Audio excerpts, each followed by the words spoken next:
2 రోజుల పాటు కొనసాగిన బయో ఆసియా సమిట్ విజయవంతంగా ముగిసింది. అంచనాలకు మించి పెట్టుబడులు వెల్లువెత్తాయి. హైదరాబాద్ వేదికగా 22వ బయో ఆసియా సమిట్ సక్సెస్ఫుల్ గా ముగిసింది. కేంద్ర మంత్రి కిషన్ రెడ్డి, తెలంగాణ ఐటీ పరిశ్రమల మంత్రి శ్రీధర్ బాబు ముగింపు వేడుకలో పాల్గొన్నారు.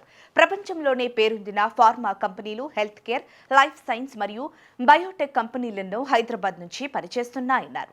మోడీ నేతృత్వంలో 5వ అతిపెద్ద ఆర్థిక వ్యవస్థగా భారత్ అవతరించిందన్నారు. కేంద్ర మంత్రి Kishan Reddy bulk drug capital, vaccine capital గా హైదరాబాద్ పురోగతి సాధించిందన్నారు. బయో ఆసియా సమిట్ ను సక్సెస్ చేసిన తెలంగాణ ప్రభుత్వాన్ని అభినందించారు కిషన్ రెడ్డి. బయో సదస్సుకు అనూహ్య స్పందన వచ్చిందన్నారు మంత్రి శ్రీధర్ బాబు. గతేడాది కంటే ఈసారి ఎక్కువ పెట్టుబడులు వచ్చాయన్నారు. యువతకు ఉద్యోగ అవకాశాలు పెంచడమే తమ ప్రభుత్వ లక్ష్యమన్నారు.